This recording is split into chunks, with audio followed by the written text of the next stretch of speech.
সুপ্রভাত বন্ধুরা, সবাই কেমন আছো? আজকে মেঘলা আকাশ, কুয়াশাচ্ছন্ন মেঘ সবকিছু নিয়ে আজকে সকাল সকাল ভিডিও। আর আজকে সকালে দেখো একটুও রোদ ওঠেনি, তার উপরও আমি আজকে এমন একটা ঘটনা ঘটিয়ে ফেলেছি, আর কিছু করার নাই।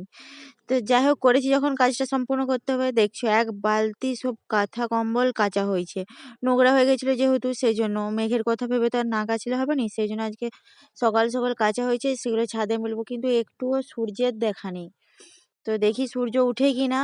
তো কাঁচা যখন হয়েছে মিলতে হবে, মনে হচ্ছে আজকে শুকনো হবে না। তো যাই হোক, মিলি তাড়াতাড়ি করে। আর প্রচুর কুয়াশা। তোমাদের কার পাশে একটু সূর্য উঠেছে একটু বলো দেখি। আমাদের পাশে তো প্রচন্ড, মানে কুয়াশায় পুরো মেঘ ঢেকে আছে, আর প্রচন্ড ঠান্ডা। এখন প্রায় 9:30 বাজতে গেল, তাও একটুও মানে রোদের কোনো আভাস নেই। তো দেখতে পাচ্ছ আমাদের পাশটা পুরো কুয়াশায় এখনো পুরো একদম চারিপাশটা পুরো একদম ঢেকে আছে। আমরাও এখনো সোয়েটার টুপি কিছু খুলতে পারিনি। তো কম্বলগুলো কাচা হয়েছে, সেগুলো মিলে দিলাম। তো তোমরা কে কোথা থেকে দেখছো, তাদের দিকে যদি সূর্য উঠেছে একটু কমেন্ট করবে। হ্যাঁ, আমাদের পাশে তো একটু সূর্য ওঠেনি। তো দেখি বেলা বাড়ুক। তো যাই হোক, সবাইকে বাই বাই।